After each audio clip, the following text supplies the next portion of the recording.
Hello दोस्तों, आज मैं वेब सीरीज एक्सप्लेन करने वाला हूँ जिसका नाम है अतिथि, मतलब मेहमान। इसे IMDb पर 6.4 की रेटिंग मिली है। दोस्तों, इस वेब सीरीज में हॉरर, सस्पेंस, थ्रिलर, क्राइम और ट्विस्ट सब कुछ है। ये सीरीज मुझे काफी अच्छी लगी। तो चलिए शुरू करते हैं। सीरीज की शुरुआत में हम एक आदमी को भागते हुए देखते हैं, जो एक लाइट के नीचे रुक जाता है। तभी उसे उसके दोस्त का कॉल आता है। तो वो आदमी बोलता है, मेरे आने तक तू लड़की को संभाल, उसको मैं आके देख लूंगा।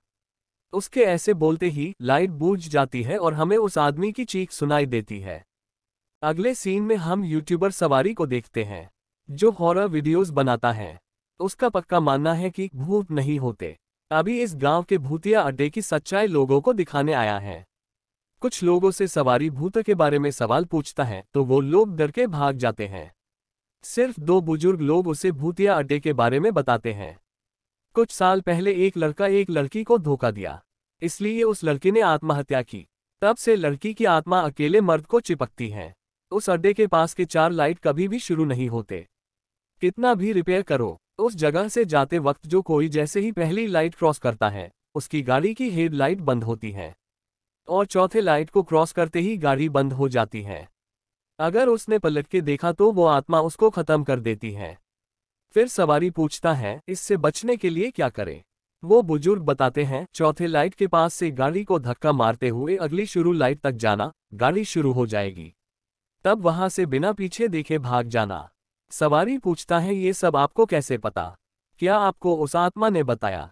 मतलब सवारी उनको झूठा बताता है और सच का पता लगाने जाता है और कहता है भूत नहीं होते। अगले सीन में हम एक महल जैसे बड़े घर को देखते हैं, जिसमें इस सीरीज का हीरो रवि वर्मा अपनी पैरालाइज्ड बीवी के साथ रहता है।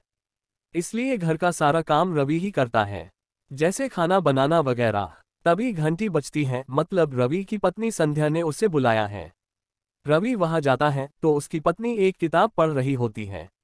रवि एक राइटर है। उसकी पत्नी उसे बोलती है, कोई आज के जमाने की कहानी लिखो।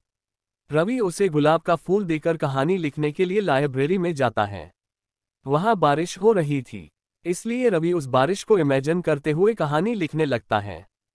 तूफानी बरसात की रात में एक सुंदर लड़की बारिश में भीगते हुए बारिश से बचने के लिए नजदीकी घर का दरवाजा खटखटाती है।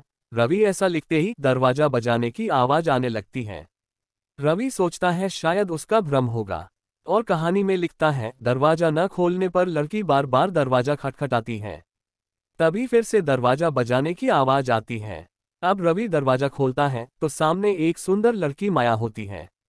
वो कहती है, बरसात की वजह से रास्ता भटक गई है, इसलिए वो यहाँ आई। आज की रात यहाँ रुकने देने की रिक्वेस्ट करती है।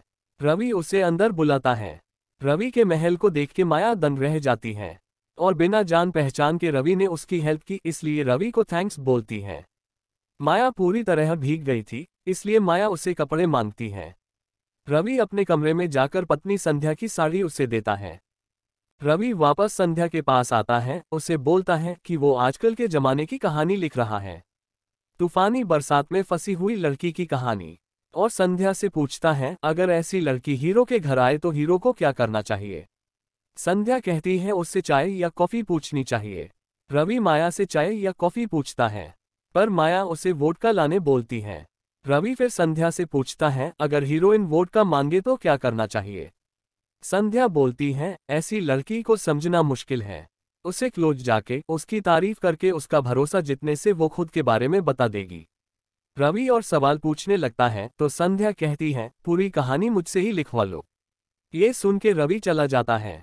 अगले सीन में रवि माया के लिए ड्रिंक बना रहा होता है। माया साड़ी पहनकर आती है। रवि माया को ड्रिंक देते हुए कहता है, क्या वो हीरोइन है? माया कहती है, नहीं। आपने ऐसा क्यों पूछा? रवि कहता है, इस साड़ी में वो बहुत खूबसूरत लग रही है। और माया से पूछता है, वो यहाँ पर किस इम्पोर्टेंट काम की वजह से आई है, ऐसी जगह पर? माया उसे बताती है, सुना है यहाँ एक भूतिया अड्डा है और कोई अकेला वहां जाता है तो उसकी गाड़ी वहां रुक जाती है और उन्हें परेशानी होती है। रवि कहता है, हाँ मैंने भी सुना है, वहां कोई भूत है। तो माया कहती है, उसी भूत की आखिरी इच्छा पूरी करके उसे मुक्ति दिलाने आई हूँ। मैं एक साइकिक हीलर हूँ, मैं आत्माओं को देख सकती हूँ। रवि इस पर हंसने लगता है। तो माया कहती है, नेपाल में एक 6 साल का बच्चा 60 साल के बूढ़े की तरह बात कर रहा था। 60 साल पहले की घटनाओं को ऐसे बता रहा था जैसे उसने खुद देखी हो। ये बात बियॉन्ड साइंस है। रवि कहता है, मतलब अब लोग इलाज के लिए डॉक्टर के नहीं ढोंगी बाबा के पास जाएंगे। माया कहती है, मतलब जो दिखेगा नहीं उस पर भरोसा नहीं करोगे।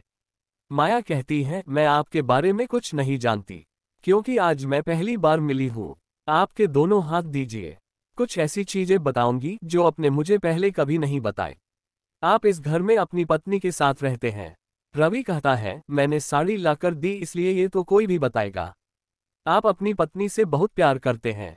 उनकी हेल्थ अच्छी नहीं है, इसलिए वो बिस्तर से नीचे नहीं उतर सकती। सिर्फ उनके लिए आप अकेले इस घर में रह रहे हैं। इस पर रवि चौंक जाता है। फिर रवि माया को संध्या की पेंटिंग दिखाता है। बोलता है, सारी परंपराओं के खिलाफ जाकर उसने शादी की, लेकिन कुछ दिनों में ही सब कुछ बदल गया।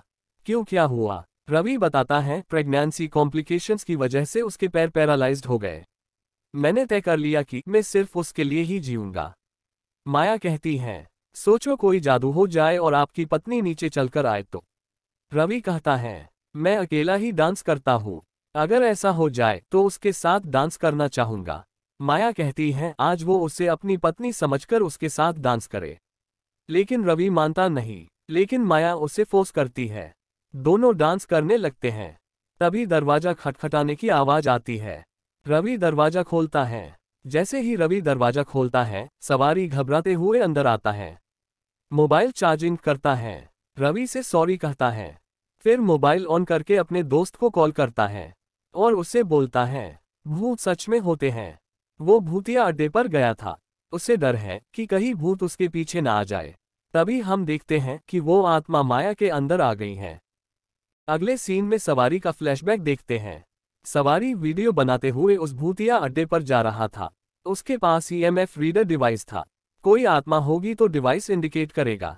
जैसे ही सवारी पहला लाइट क्रॉस करता है, उसकी गाड़ी की हेडलाइट बंद हो जाती है। सवारी को उस बुजुर्ग की बात याद आती है। जैसे ही सवारी चौथी लाइट के पास जाता है, उसकी गाड़ी बंद हो जाती है। कोशिश करने पर भी शुरू नहीं होती। फिर भी सवारी डरता नहीं। तभी वहां उसे किसी के होने की आहट होती है। सवारी टॉर्च लेके वहां कौन है उसे ढूंढता है। वहां उसे एक सफेद साड़ी में बैठी हुई औरत दिखती है। सवारी उस औरत को उसके घर छोड़ देगा ऐसे कहकर औरत को उठाने जाता है। तो वो औरत आत्मा होती है। वो सवारी को पकड़ती है। उसका डिवाइस भी इंडिकेट करता है। फिर सवारी वहां से अपनी जान बचाकर भागता है। चौथे लाइट के पास से गाड़ी को धक्का मारते हुए अगली शुरू लाइट तक जाता है। गाड़ी शुरू हो जाती है और सवारी वहां से भाग जाता है। सवारी रवि को बताता है कि वो अब तक बहुत सी जगहों पर गया है, पर ऐसा एक्सपीरियंस पहली बार हुआ है। सब सपने जैसा लग रहा है। रवि कहता है कि बारिश की वजह से शॉर्ट सर्किट हुआ होगा और डर की वजह से तुमसे बाइक बंद हुई होगी। तुमने तेजी से बाइक को धक्का मारा होगा और बाइक शुरू हुई होगी। रवि उसे पानी पीने बोलता है और वो फर्स्ट एड किट लाने जाता है क्योंकि सवारी के हाथ को चोट लगी थी। सवारी पीने के लिए पानी की बोतल को देखता है तो उसे बोतल पर भाग जाओ लिखा हुआ दिखता है। आंखें साफ करके फिर से देखता है तो उस पर कुछ लिखा नहीं था। तभी माया सवारी से कहती है, तुझे ऐसी गलती नहीं करनी चाहिए थी। रवि फर्स्ट एड किट लेकर आता है और सवारी के हाथ पर पट्टी बांध देता है। सवारी रवि से पूछता है, क्या ये मैडम आपकी पत्नी है? रवि कहता है, नहीं, ये भी तुम्हारी तरह बारिश में भीगते हुए आई थी। सवारी कहता है, आप किसी को भी घर में कैसे आने दे सकते हो? रवि कहता है, तुम भी तो आए हो। सवारी कहता है, मेरी बात अलग है और जो भूत है वो एक औरत है। रवि कहता है, मैडम तो तुम जहाँ गए थे उस भूत की इच्छा जानकर और उसे पूरा करके उस भूत को मुक्ति दिलाने आई है। मैडम सायकी हिला है। सवारी पूछता है, क्या इच्छा पूरी होने पर भूत चले जाते हैं क्या? और कहता है, इतने दिनों से वो भी भूत को नहीं मानता था, पर उसके साथ जो हुआ इसलिए उसे मानना पड़ रहा है। रवि पूछता है, अच्छा बताओ, उस भूत को आज तक किसी ने देखा है? सवारी कहता है, नहीं, उसके अलावा देखने वाले सब मर चुके हैं। तो रवि कहता है, तो उनको ये किसने बताया? मरने वालों ने या उस मारने वाले भूत ने? सवारी को याद आता है, ऐसी ही बात सवारी ने उन बुजुर्ग को पूछी थी। रवि कहता है, ये सब काल्पनिक है, इसमें कोई सच्चाई नहीं है। तभी माया कहती है, सच्चाई है, भूत और कहानी दोनों सच है। रवि कहता है, हम तो इतने दिनों से यहाँ रह रहे हैं, तो हमें भूत क्यों नहीं नजर आया? माया कहती है, नदी में जाल तो सब डालते हैं, पर किसी के जाल में एक भी मछली नहीं फंसती। इसका मतलब यह नहीं है कि वहां पर मछली नहीं है। ठीक उसी तरह भूत दिखते नहीं इसका मतलब भूत नहीं होते ऐसा नहीं है। रवि पूछता है, इसका मतलब हमारे आसपास भूत होते हुए हम आंख बंद करके जी रहे हैं? माया बोलती है, हो सकता है। अगर ऐसा कुछ नहीं होता तो लोग इसके बारे में क्यों बोलते और बताते? रवि कहता है, ऐसी कहानी उसके जैसे लोग लिखते हैं, तुम जैसे लोग उस पर भरोसा करते हैं। रवि ऐसी कहानियों के प्रोसेस को समझता है, क्योंकि वो एक राइटर है। रवि उठता है, तभी वहां का सोफा सवारी को हिलते हुए दिखता है। रवि कहता है, उसने ऐसी बहुत कहानियां लिखी हैं। ऐसी कहानियों पर आप जैसे लोग भरोसा करते होंगे, पर मैं आप लोगों में से नहीं हूँ। सवारी कहता है, आप राइटर हैं तो इस भूत की कहानी को छोड़कर आपकी कहानियों के बारे में डिस्कस करें क्या? रवि कहता है, ये ठीक है। रवि सवारी और माया को लाइब्रेरी चलने कहता है। माया आने को तैयार नहीं थी, तो रवि कहता है, मैं आपकी भूत की बात को मानता हूँ। यहाँ इस सोफे में, पानी की बोतल में, उस वॉल क्लॉक में, घर की हर चीज में भूत है। अगर आप ऐसे मुंह फुलाकर बैठेगी तो हीरोइन नहीं भूत लगोगी। तब माया उनके साथ आती है। रवि की लाइब्रेरी बहुत बड़ी होती है। वहाँ रवि की लिखी हुई बहुत सारी किताबें होती हैं। माया और सवारी उसे देखते हैं। रवि माया को बोलता है, ये सारी उसकी फेवरेट है। लेकिन माया नाराज होती है, क्योंकि उसे लाइब्रेरी नहीं देखनी थी। रवि बताता है, काम, क्रोध, लोभ, मद, मोह, ईर्ष्या यह इंसान को डुबाकर मूर्ख बनाने वाले 6 लक्षण हैं। मेरी सारी कहानियां इसी पर आधारित हैं। तभी सवारी को 2 अधूरी कहानियां दिखती हैं। वो कहानियों के बारे में रवि से पूछता है। रवि बताता है, ये वो कहानियां हैं, हमारे आसपास होती रहती हैं, पर हम ध्यान नहीं देते। हमें क्या करना है? ऐसा बोलकर छोड़ देते हैं। ऐसी कहानियां हैं। सवारी पूछता है, तो इन्हें क्यों अधूरा छोड़ दिया? रवि बताता है, कुछ कहानियां शुरू करना आसान होता है, पर पूरी करना मुश्किल होता है। तो सवारी कहता है, ऐसी कहानियां डिस्कस करने से नए आइडिया आते हैं। रवि खुश होकर बोलता है, क्या वो कहानी सुनेगा? सवारी हाँ कहता है, और कुछ सजेशन भी देगा ऐसा बोलता है। सवारी कहता है, आपकी कहानी सुनकर कम से कम वो भूतिया अड्डे को भूल जाएगा। रवि माया को भी पूछता है, क्या वो सुनेंगी? क्योंकि कोई ऑप्शन नहीं होता तो माया भी तैयार हो जाती है। दोस्तों, ये 2 कहानियां मिक्स करके हमें दिखाई जाती हैं। अब हम पियानो की स्टोरी 1 को देखते हैं, जिसमें एक सोनी नाम की बच्ची पियानो बजा रही है। वहां उसकी माँ और पियानो टीचर है। सोनी से पियानो बजाते हुए गलती हो जाती है। इस पर सोनी की माँ गुस्सा हो जाती है और कहती है कि यह क्या है? इस तरह से चलता रहा तो कॉन्सर्ट में उसकी इज्जत चली जाएगी, क्योंकि उसने अपने दोस्तों से कहा है कि उसकी बेटी टॉप क्लास पियानिस्ट है।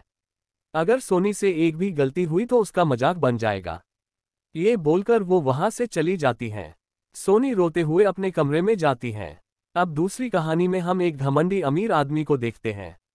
उसके घर में कचरा पड़ा रहता है। सारा सामान बिखरा पड़ा हुआ होता है, बहुत गंदा होता है। वहां पर मक्खी से वो आदमी परेशान होता है। वो आदमी सुब्बाराव को फोन करके एक नौकर को भेजने कहता है। सुब्बाराव बोलता है, आपके बर्ताव के कारण आपके पास कोई काम नहीं करना चाहता। तो वो आदमी कहता है, तुझे जितने पैसे चाहिए उतने तेरे मुंह पे मारूंगा, पर तू एक काम का राक्षस भेज। काम का राक्षस। इधर सोनी कमरे में रोती है। टीचर उसके पास जाके उसे मोलेस्ट करने लगता है। सोनी वहां से रोते हुए चली जाती है। फिर हम देखते हैं, उस अमीर आदमी के घर एक नौकर आया है। वो आदमी नौकर से पूछता है, वो क्या काम करेगा? तो नौकर कहता है, आप जो बोलोगे वो काम करूंगा। वो आदमी पाइप की जलती हुई राख उस आदमी के हाथ पर डाल देता है। आदमी के बोलने पर नौकर उसे एश ट्रे में डालता है। फिर नौकर कहता है, काम बोलिए साहब। ये नौकर कोई भी काम खुद से नहीं करता। आदमी उसे टीवी का रिमोट मांगता है और टीवी चालू करके रखने कहता है।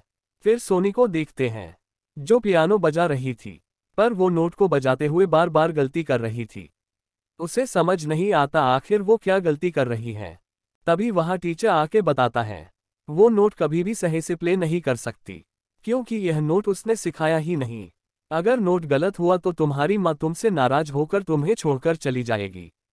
तुम्हारे पापा भी नहीं हैं, अकेली कैसे रहोगी? टीचर कहता है वो उसे नोट सीखा देगा, पर उसको बदले में टीचर जो बोलेगा वो करना होगा। अगर वो माँ से कंप्लेन करेगी तो मैं बोलूंगा कि प्रैक्टिस से बचने के लिए सोनी झूठ बोल रही है। यहाँ सोनी के सच से ज्यादा टीचर के झूठ की अहमियत है। और टीचर उस नोट के टुकड़े टुकड़े करके चला जाता है। अगले सीन में हम नौकर को देखते हैं, जो मालिक से बोलता है, काम बोलिए साहब। आदमी उसे पूरा घर साफ करने कहता है। नौकर पूरा घर साफ कर देता है। फिर पूछता है, काम बोलिए साहब। आदमी उसे खाना बनाने कहता है। नौकर खाना बनाता है। नौकर फिर से बोलता है, काम बोलिए साहब। आदमी उसे बेडरूम तैयार करने कहता है। अब आदमी नौकर से परेशान हो जाता है और कहता, राक्षस बोला तो राक्षस ही आ गया घर में। जब वो आदमी बेड पर लेटा हुआ होता है तो नौकर उसे बोलता है, काम बोलिए साहब। आदमी उसे पैर दबाने कहता है। नौकर उसके पैर दबाने लगता है। रवि पूछता है, कैसी लगी कहानी? सवारी बोलता है, कुछ नया नहीं है। रवि बोलता है, इन कहानी के लिए नया क्लाइमैक्स बताओ। सवारी बोलता है, लड़की की कहानी में उसका बॉयफ्रेंड बदला लेगा और नौकर वाली कहानी में नौकर बोलेगा, अभी काम मत बोलो साहब। रवि बोलता है, इतना सिंपल क्लाइमैक्स नहीं चलेगा, क्लाइमैक्स कुछ इंटरेस्टिंग होना चाहिए। तो माया कहती है, कहानी के विलन को मार डालो। सवारी बोलता है, इतनी सी बात के लिए किसी को जान से नहीं मार सकते। माया कहती है, छोटी बच्ची को मोलेस्ट करना बहुत बड़ा गुनाह है और कोई अमीर आदमी किसी गरीब को अपना गुलाम समझता है, ये भी पाप है। रवि पूछता है, पर उन्हें मारेगा कौन? माया कहती है, उन्हें भूत मारेगा। कुछ भूत अच्छे भी होते हैं। तभी सवारी डिवाइस सिग्नल चेक करता है तो डिवाइस का इंडिकेटर आत्मा का सिग्नल दिखाता है। सवारी रवि को बताता है, माया के अंदर आत्मा है, लगता है आत्मा उसके पीछे पीछे आई है। मेरे डिवाइस में आत्मा की रीडिंग दिखा रहा है। तो रवि उसके डिवाइस से चेक करता है। डिवाइस हर जगह रीडिंग दिखाता है। रवि उसे खराब डिवाइस कहता है, लेकिन सवारी को पक्का लगता है कि माया के अंदर आत्मा है, इसलिए रवि को माया से दूर रहने बोलता है। तभी माया आती है, पर वो आईने में नहीं दिखती। सवारी के रूम की खिड़की अपने आप बंद हो जाती है। सवारी और भी डरता है। माया रवि से बोलती है, चलो क्लाइमैक्स लिखते हैं। रवि सवारी को बुलाता है, पर सवारी वहां से भागने के बारे में सोचता है। रवि कहता है, कहानी पूरी होने के बाद तुम्हारे चैनल पर अपलोड करना। तभी सवारी को याद आता है कैसे उसकी दोस्त उसके 1 लाख सब्सक्राइबर होने पर भी 1 मिलियन वाले यूट्यूबर के साथ काम करने चली जाती है। सवारी सोचता है, इस भूतिया कहानी को अपलोड करके वो भी फेमस हो जाएगा और डरते हुए रवि के पास जाकर बैठता है। रवि माया को बोलता है, अचानक कहानी में भूत को कैसे लेकर आए, कुछ समझ नहीं आ रहा। तो माया कहती है, आप मेरे हाथ में अपना हाथ दो और पूरी शक्ति से सोचो। तो कहानी में आगे हम देखते हैं, सोनी अपनी मां को लेटर लिखकर नींद की गोलियां खाकर आत्महत्या करने वाली होती है। तभी दरवाजे की घंटी बजती है। सोनी जाकर दरवाजा खोलती है। वहां कोई इंसान नहीं होता, पर एक गिफ्ट होता है। गिफ्ट में पियानो की नोट होती है। अगले सीन में हम देखते हैं, सोनी टीचर के घर जाती है और वहां पियानो बजाने लगती है। टीचर बाथरूम में जाता है। तभी वो समझता है कि यही नोट उसने निकाला था। फिर चौंक जाता है, इसे कैसे पता चला? वो सोनी की तरफ जाने लगता है। तभी वहां लाइट चली जाती है। टीचर देखता है, पियानो, तबला और वायलिन अपने आप बज रहे हैं। तभी भूत उसके गले पर वार करके उसे मार देता है। इधर हम सोनी को देखते हैं, जो बहुत अच्छा पियानो बजा रही है। दूसरी कहानी में हम देखते हैं, नौकर ने आदमी के पैर दबाकर लाल कर दिए हैं। आदमी उठता है और सुब्बाराव को कॉल करता है और बोलता है, ये कैसा नौकर भेजा है, हर वक्त काम बोलिए साहब कहता है। सुब्बाराव बोलता है, पर मैं तो कल नौकर भेजने वाला हूँ। आदमी पूछता है, मतलब यह आदमी तुमने नहीं भेजा? वो आदमी बहुत डर जाता है। तभी नौकर आता है और काम बोलिए साहब कहता है। वो आदमी कहता है, तू है कौन? नौकर कहता है, अपने ही तो कहा था काम का राक्षस चाहिए, वो राक्षस मैं ही हूँ। वो आदमी उसे बाहर जाने के लिए कहता है, तो नौकर उस आदमी को मार देता है। रवि कहता है, एंडिंग तो अच्छी है, और सवारी से पूछता है, तुम्हें कैसी लगी एंडिंग? सवारी रवि से पूछता है, यह आपकी सोची हुई है या माया का हाथ पकड़ने के बाद आपके दिमाग में यह एंडिंग आई है? रवि कहता है, माया का हाथ पकड़ने के बाद दिमाग में आया। तो सवारी कहता, इसका मतलब यह इंसान नहीं भूत है। तभी लाइट चली जाती है और माया गायब हो जाती है। रवि कहता है तुम उसे बार बार भूत के रहे थे इसलिए चली गई होगी। सवारी वहां से भाग जाने के लिए बोलता है, पर रवि टॉर्च लाने जाता है। सवारी फिर से भागने जाता है तो दरवाजा अपने आप बंद हो जाता है, इसलिए वो भी रवि के साथ माया को ढूंढने जाता है। तभी उन्हें लाइब्रेरी में माया दिखती है। उसके अंदर आत्मा आती है। आत्मा उनपे किताबें फेंक के वहां से चली जाती है। रवि और सवारी भी उसके पीछे जाते हैं। सवारी बोलता है, इसकी इच्छा क्या है, पता करो। रवि उसकी इच्छा पूछता है। आत्मा कहती है, वो शादी किए बिना ही मर गई थी। मुझे दुल्हन की तरह पूरे शरीर पर जेवरों के साथ श्रृंगार करना है। यही मेरी इच्छा है। पूरी करोगे क्या? रवि बोलता है, पूरी करता हूँ, पर उस लड़की को उसे छोड़ना पड़ेगा। आत्मा मान जाती है। रवि उसे जेवर लाकर देता है। जेवर से पूरा श्रृंगार करने के बाद आत्मा पूछती है, मैं सुंदर लग रही हूं ना? रवि बोलता है, सुंदर लग रही हो, अब उस लड़की के शरीर को छोड़कर जाओ। आत्मा कहती है, उसे एक बार आईने में देखना है, वो कैसी लग रही है। सवारी उसे आईना दिखाता है। आत्मा खुद को आईने में देखती है, पर उसे आईने में माया दिखती है। तो आत्मा आईने में मैं नहीं हूं बोलकर चाकू खुद के पेट में मारकर मर जाती है। रवि चेक करता है तो माया मर चुकी होती है।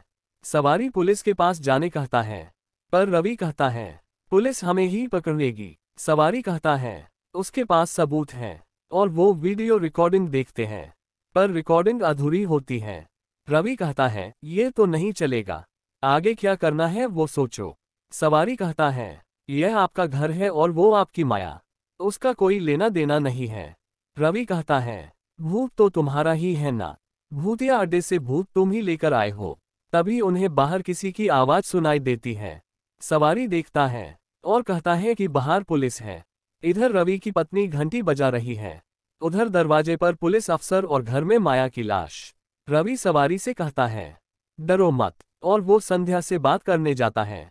संध्या पूछती है, क्या हुआ? किसी की चिल्लाने की आवाज आई थी। रवि पहले मना करता है, ऐसा कुछ नहीं है बोलता है, पर संध्या के बार बार पूछने पर जो कुछ हुआ उससे बता देता है। संध्या कहती है, कोई भी यकीन नहीं करेगा कि लड़की को भूत ने मारा। उसे इमोशनल होकर कहती है, अगर आपको कुछ हुआ तो वो नहीं जी पाएगी। रवि कहता है, शांत हो जाओ, मैं संभाल लूंगा। ऐसा बोल के सवारी के पास जाता है। तभी सवारी बोलता है, बाहर वो पुलिस वाला दरवाजा ठोक रहा है और आप आपकी पत्नी से बात कर रहे हो। इधर दरवाजे पर हम पुलिस अफसर प्रकाश को देखते हैं। रवि और सवारी लाश को छुपा देते हैं। रवि दरवाजा खोलता है।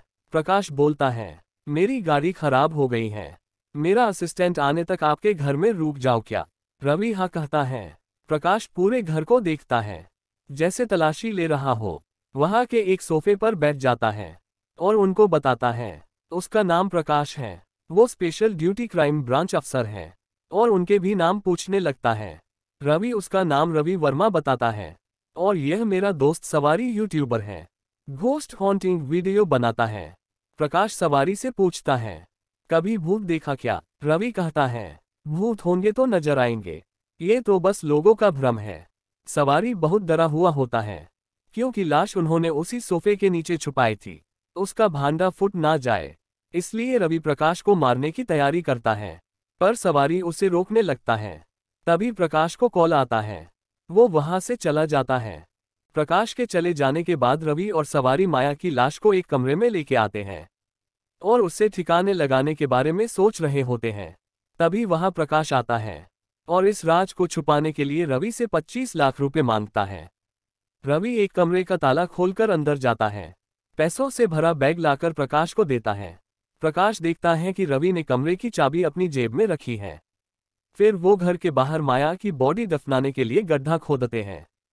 तभी रवि को घंटी की आवाज सुनाई देती है। रवि मेरी पत्नी बुला रही है बोल के घर के अंदर चला जाता है। प्रकाश लाश को दफनाने कहता है। जब सवारी लाश के ऊपर का कपड़ा हटाता है तो लाश आंखें खोलती है। सवारी भूत आ गई इसलिए पूरी तरह से डर जाता है और प्रकाश हंसने लगता है। तभी माया खड़ी हो जाती है। सवारी प्रकाश से बचाओ सर कहता है, पर माया उसे चुप रहने का इशारा करती है। मतलब ये सारा प्लान प्रकाश और माया का होता है। फिर हम फ्लैशबैक में देखते हैं जब सवारी बुजुर्ग आदमियों से बात कर रहा था तब वहां एक कार आती है। उसमें प्रकाश और माया होते हैं। माया उनकी सारी बातें सुन लेती है। इधर प्रकाश चाय पीने टपरी पे जाता है। वहां एक पागल चाय वाले को बताता है, तुम संध्या निवास लोकेशन मोबाइल में देखो। वहां एक आदमी अपनी बीमार पत्नी के साथ रहता है। हम जाएंगे, उस आदमी को मार के सारा पैसा लेकर आएंगे और उसे आपस में बांट लेंगे। तभी प्रकाश मोबाइल में लोकेशन सर्च करता है। चाय वाला उसे देखकर चौंक जाता है। प्रकाश उसे 2 चाय देने कहता है। इधर माया भूत की पूरी कहानी सुन लेती है। प्रकाश चाय वाले से पूछता है, वो जो कह रहा है वो सच है क्या? चाय वाला कहता है, वो तो पागल है साहब, कुछ भी बोलता है। माया और प्रकाश दोनों क्रिमिनल होते हैं। उन्होंने पहले शेट्टी को लूटा था। फिर माया और प्रकाश प्लान बनाते हैं। उनका प्लान ए ऐसा रहता है कि माया घर के अंदर जाएगी, वहां क्या है, कितना है, ये देखकर उसके बाद उसे बातों में फंसाकर उल्लू बनाकर हाथ साफ कर देगी। और कोई बीच में आया तो वो प्रकाश को प्लान बी का सिग्नल दे देगी। प्रकाश पूछता है, इस बार माया का कौन सा रूप होगा? माया कहती है, भूत का। इसलिए माया ने भूत जैसी हरकतें की थी, पर सवारी के आने से उनको प्लान बी को करना पड़ा। जो हम अभी तक देख रहे थे, सवारी चिल्ला रहा होता है। माया उसे कहती है, चुप हो जा वरना गला काट दूंगी। सवारी उनसे उसे छोड़ देने की रिक्वेस्ट करता है, पर माया कहती है, इसे साथ रखते हैं, यह अगले क्राइम में काम आएगा। प्रकाश कहता है, और कौन सा क्राइम? हमें ऑलरेडी इतने पैसे मिल चुके हैं, चलो चलते हैं। माया कहती है, 1 मिनट में उसने 25 लाख रुपए लाके दिए। सोचो अंदर कितने पैसे होंगे। हमें इसका फायदा उठाना चाहिए। ऐसा मौका बार बार नहीं मिलता। घर में बहुत सारा सोना है, हर चीज एंटीक पीस है। प्रकाश मान जाता है और वो सवारी को लेकर फिर से उस घर में जाते हैं। इधर रवि संध्या को बताता है कि सब ठीक हो गया। इधर प्रकाश उस रूम के लॉक को खोलने की कोशिश करता है, पर लॉक खुलता नहीं और कहता है ये सिर्फ ओरिजिनल चाबी से ही खुलेगा। रवि कमरे के बाहर आता है तो उसे प्रकाश दिखता है। रवि पूछता है, काम हो गया ना सर? तभी पीछे से माया रवि के सर पर मार देती है। रवि बेहोश हो जाता है। इधर चाय वाला भी उस घर को लूटने का सोचता है। अगले सीन में हम देखते हैं रवि कुर्सी से बंधा हुआ है। अब माया उसके असली रूप में आती है। वो रवि को होश में लाती है। उसे कहती है उसने झूठी कहानियां बनाई थी। रवि कहता है उसने उन पर भरोसा किया, अतिथि समझकर स्वागत किया, आप ऐसा करेंगे सोचा नहीं था। और सवारी से पूछता है, क्या तुम भी? सवारी नामे सर हिलाता है। माया रवि से पूछती है, लॉकर रूम की चाबी कहाँ है? प्रकाश रवि की जेब चेक करता है, पर चाबी नहीं मिलती। रवि कहता है, उसने उन्हें 25 लाख रुपए दिए, चाहिए तो 5 लाख और देगा। माया कहती है, वो यहाँ चंदा मांगने नहीं आए, लूटने आए हैं। और प्रकाश रवि को मारता है, पर रवि चाबी नहीं देता। माया कहती है, जाओ उसकी पत्नी को लेकर आओ। तब रवि उन्हें चाबी देने को मान जाता है और अपनी जेब से चाबी निकाल कर देता है। प्रकाश हैरानी से बोलता है, चाबी कहाँ से आई? प्रकाश और माया लॉकर रूम में जाते हैं और लॉकर को खोलते हैं। उसमें सिर्फ कचरा और बेकार की चीजें होती हैं। प्रकाश बोलता है, उस रूम में सिर्फ कचरा है, पैसे कहाँ हैं? तू नहीं बताएगा, हम तेरी पत्नी से पूछ लेते हैं, बोलकर उसकी रूम में जाने लगते हैं। रवि उन्हें रोकता है, पर वो रुकते नहीं। इधर सवारी रवि से कहता है, वो उनके साथ नहीं है, और वो रवि को खोलकर यहाँ से भागने को कहता है। माया और प्रकाश को रवि की पत्नी नहीं दिखती। तभी माया फिसलकर बेड पे गिरती है। तभी उन्हें बेड पर संध्या का कंकाल दिखता है। माया और प्रकाश डर जाते हैं। प्रकाश कहता है, इसकी बीवी तो मर चुकी है, उसकी लाश को घर में रखकर यह कहानियां सुना रहा है, ये तो सायको है। माया कहती है, ये सिर्फ कहानियां सुनाता नहीं बल्कि यह आने वालों को मार भी देता है। उसकी कहानियां उन बुक्स में हैं। बुक्स के जो नंबर हैं वही नंबर लॉकर पर भी हैं। उसने लॉकर में वो चीजें देखी जो कहानियों में थी, मतलब वो कहानियां सच थी। प्रकाश कहता है, सबको मारने वाला सायको हमारी मार चुपचाप क्यों खा रहा था? वो रूम के बाहर आकर देखते हैं, वहां उन्हें रवि और सवारी नहीं दिखते। उन्हें लगता है रवि भाग गया। तभी रवि बाहर आ जाता है और माया और प्रकाश को आवाज देता है और कहता है, लगता है उन्हें सच का पता चल गया। सवारी रवि को भागने को कहता है। रवि कहता है, ये घर मेरा है, तो मैं क्यों भागूं? सवारी कहता है वो डेंजरस है इसलिए। रवि कहता है तू मुझे जानता नहीं, मैं उनसे भी ज्यादा डेंजरस हूँ। तभी माया वहां की बत्ती गुल कर देती है। सवारी रवि से फिर भागने कहता है, पर रवि माया और प्रकाश को आवाज देकर उन्हें ढूंढने जाता है। रवि कहता है माया ये खेल तुमने शुरू किया, खत्म वो करेगा, और एक रूम में चला जाता है। सवारी भी उसके पीछे जाता है, पर रवि उसे नहीं दिखता। सवारी रवि को ढूंढता है। ढूंढते ढूंढते वो एक कमरे में जाता है। वहां उसे एक आईने में माया दिखती है। तभी सवारी जोर से चिल्लाने लगता है। प्रकाश और माया उसे चुप कराते हैं। सवारी कहता है रवि भोला है, उसे छोड़ दे, पर माया कहती है वो भोला नहीं है, सायको है। सवारी कहता है रवि ने तो उनकी मदद की। प्रकाश कहता है वही तो आजकल कौन ऐसे करता है, यहाँ जो भी आता है रवि उसे मार देता है, उसकी कहानियां लिखता है और उनकी चीजें लॉकर में रखता है। तुम्हें मारकर तुम्हारा डिवाइस भी उसमें रखेगा। सवारी कहता है अगर वो सायको है तो अपनी पत्नी की सेवा कैसे कर रहा है। माया कहती है वो तो मरी हुई है। सवारी यकीन नहीं करता। माया और प्रकाश उसे रवि की पत्नी को देखने भेजते हैं। सवारी रूम में जाता है और चीखते हुए बाहर आता है। तभी लाइट आ जाती है। माया, प्रकाश और सवारी वहां से भागने लगते हैं। तभी वो रवि को हाथ में कुल्हाड़ी के साथ देखते हैं और वहां से भाग जाते हैं। माया सीढ़ियों से फिसलकर गिरती है और बेहोश हो जाती है। प्रकाश माया को उठाने की कोशिश करता है। उनकी आवाज सुनकर रवि उधर जाता है और उस रूम का दरवाजा कुल्हाड़ी से तोड़ता है। तभी कोई दरवाजा ठोकता है। रवि दरवाजा खोलता है तो यहाँ चाय वाला भी रवि को लूटने आता है। चाय वाला नशे में होता है। वो रवि से पूछता है वो कौन है। रवि कहता है वो नौकर है। चाय वाला उससे बोलता है तेरे मालिक को मारकर हम दोनों पैसे बांट लेंगे। रवि दरवाजे को ताला लगाता है। सवारी प्रकाश को बताता है रवि ने दरवाजा लॉक कर दिया है। चाय वाला रवि से मालिक कहाँ है पूछता है। अगले सीन में माया को होश आता है। प्रकाश उससे बोलता है अब क्या करे। माया बोलती है अब दो ही रास्ते हैं, उसके हाथों मर जाओ या उसे मार दो। प्रकाश, सवारी और माया बाहर आते हैं। चाय वाला उन्हें देखता है और बोलता है लगता है उस पागल ने सबको बता दिया। प्रकाश चाय वाले से पूछता है कहाँ है वो। चाय वाला सीढ़ियों की तरफ इशारा करता है। माया, प्रकाश और सवारी रवि को ढूंढने जाते हैं। ढूंढते ढूंढते वो एक स्टोर रूम में पहुंच जाते हैं। वहां राजा महाराजाओं के समय की चीजें उन्हें मिलती हैं। तभी सवारी को रवि का राजा के रूप में फोटो दिखता है। वो प्रकाश को भी दिखाता है। प्रकाश कहता है शायद ये रवि के दादा या परदादा होंगे। सवारी कहता है नहीं, यह रवि ही है, क्योंकि फोटो पर सिर्फ जन्म की तारीख 1732 होती है, मरने की तारीख नहीं होती। अब इस सीरीज का असली सस्पेंस रिवील होता है कि रवि ही भूत है और वो तीनों डर जाते हैं। सवारी को पानी की बोतल, सोफा और ईएमएफ रीडर डिवाइस की रीडिंग याद आता है। सवारी कहता है तुम लोगों के आने के बाद जो भी हुआ उसे लगा वो लोग कर रहे हैं, पर यह सब रवि कर रहा होता है। तभी रवि की भूत की तरह हंसने की आवाज आती है। वो तीनों भागने लगते हैं। तभी चाय वाला रवि को मारने जाता है। दरवाजा बंद हो जाता है और हमें चाय वाले की चीख सुनाई देती है। वो तीनों भागते हुए देखते हैं कि वो महल नहीं बल्कि खंडहर है। तभी वहां रवि आता है और कहता है वेलकम टू माई वर्ल्ड। वो तीनों वहां से भागने लगते हैं, पर एक लूप की तरह वो वही आते हैं। सवारी समझ जाता है भाग के कोई फायदा नहीं। माया और प्रकाश भागते हैं, पर वो वही आते हैं।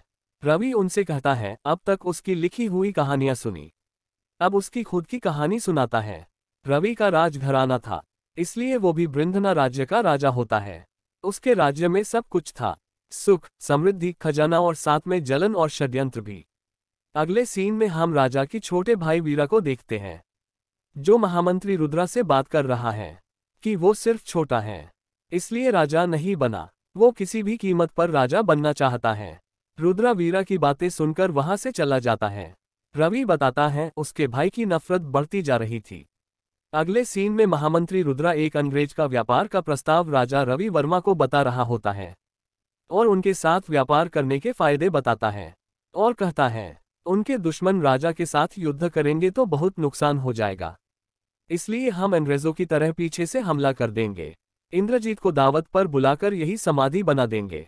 और उसके राज्य पर कब्जा कर लेंगे। राजा रवि वर्मा पूछता है, इस सलाह के बदले अंग्रेज उनसे क्या चाहता है? अंग्रेज कहता है, हमें आपकी दोस्ती चाहिए महाराज। और राजा को शराब और उसके देश की एक नायाब सुंदरी देने की बात करता है।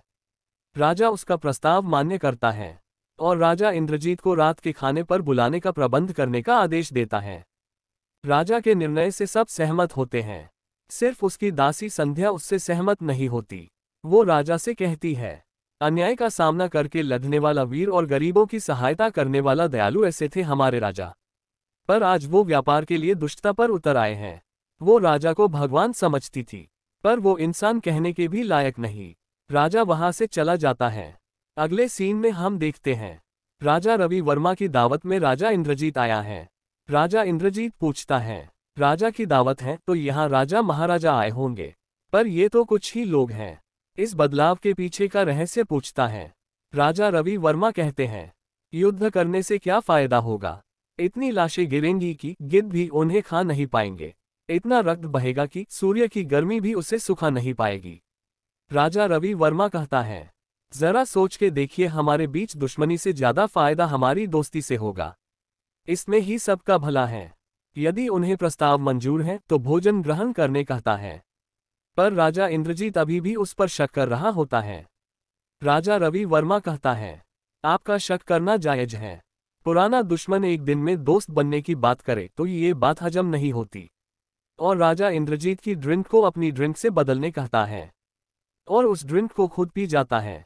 फिर राजा इंद्रजीत भी उस पर विश्वास करके उस ड्रिंक को पी लेता है। तभी वो अंग्रेज ड्रिंक पीने से मर जाता है। राजा रवि वर्मा कहता है, एक फिरंगी विदेशी व्यापार के नाम पर हमें शराब और शबाब के नशे में डुबाकर अपना बनाना चाहता है। उसके पीछे का षड्यंत्र समझ न पाऊं, इतना मूर्ख नहीं हूं मैं। दो लोगों की दुश्मनी का फायदा उठाकर व्यापार करने की संस्कृति अच्छी नहीं होती। इसलिए राजा महामंत्री रुद्रा को उसके राज्य से निकाल देता है और उस फिरंगी सुंदरी को इज्जत के साथ वहां से भेज देता है। संध्या अब राजा रवि वर्मा से माफी मांगती है कि वो उन्हें समझ नहीं पाए। आप जो भी दंड देंगे मुझे स्वीकार है। राजा उसे उसके साथ शादी करने का दंड देता है। संध्या कहती है, वो तो सिर्फ दासी है। पर राजा कहता है, अगर कोई राजा उसका रास्ता भटक जाए तो उसे सही रास्ता दिखाना रानी का काम होता है। जब तुमने मुझे भूल करने से रोका तभी से तुमने मेरे दिल में जगह बनाई। संध्या शादी के लिए मान जाती है। राजा के इस फैसले से कुछ लोग चौंक गए तो कुछ लोग गुस्से की आग में जलने लगे, जैसे राजकुमारी वकुंतला। वकुंतला अपनी पिता राजा पशुपति से कहती है, उसने सोचा था राजा रवि वर्मा उसके साथ शादी करेगा और वो उस राज्य की रानी बन जाएगी।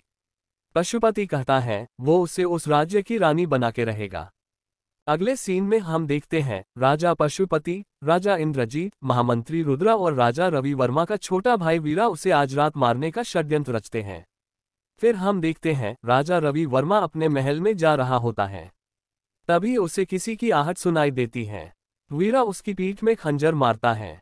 राजा उसे मार सकता था पर वो नहीं मारता और वीरा को संध्या का ख्याल रखने कहता है और उसे कुछ हुआ तो वो उनमें से किसी को भी जिंदा नहीं छोड़ेगा। तभी उसे संध्या की चीख सुनाई देती है जिसे राजकुमारी वकुंतला मारती है। अब राजा की आत्मा उसके शरीर से अलग हो गई थी।